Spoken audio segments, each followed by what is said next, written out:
Isometric exercises have been shown to have a pain-relieving effect for patellar tendinopathies, but do they also have the same pain-relieving effect for Achilles tendinopathy?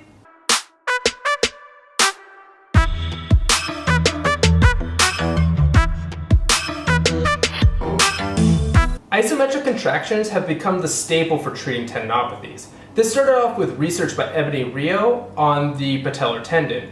What she found, and her group found, was that heavy isometric contractions, so contractions of 70% of max, relieved the pain of patellar tendon issues after the exercise if they were held for 45 seconds. And so this protocol has been generalized to other tendinopathies. So whether that's a rotator cuff tendinopathy or an Achilles tendinopathy, generally the initial treatment for rehab purposes is an isometric hold held for somewhere between 30 to 45 seconds. However, recent research by Seth O'Neill and his group looked at whether the protocol for a heavy isometric contraction actually had a pain-relieving effect for Achilles tendinopathies. What they found was that heavy isometric contractions for the Achilles tendon didn't actually result in pain relief like it does with patellar tendon issues. Interestingly, if we actually look at the individual data for each person, some people actually did have pain relief with a heavy isometric contraction, where some didn't. It was just overall, there wasn't that much of a difference pre-isometric contraction and post-isometric contraction. So there's a couple takeaways from the heavy isometric exercise program for the patellar tendon and also the Achilles tendon. One is that we shouldn't just blindly use isometric contractions. They're a great starting place, but some people are going to have a pain relieving effect by doing heavy isometric contractions.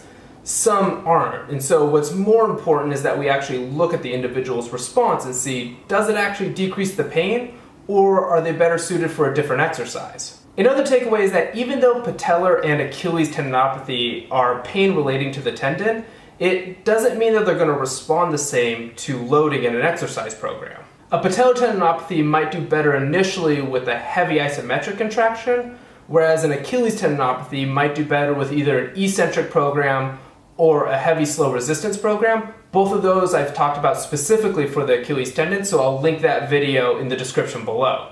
In conclusion, even though heavy isometric contractions for an Achilles tendinopathy didn't result in the same pain relieving effect that it does for a patellar tendinopathy, doesn't mean that we can't incorporate it into a rehab program for Achilles tendinopathy.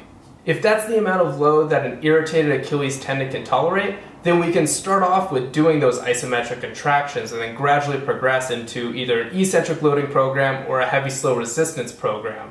As there's not much downside to doing isometric contractions, it's just they're not as beneficial from a pain relieving effect.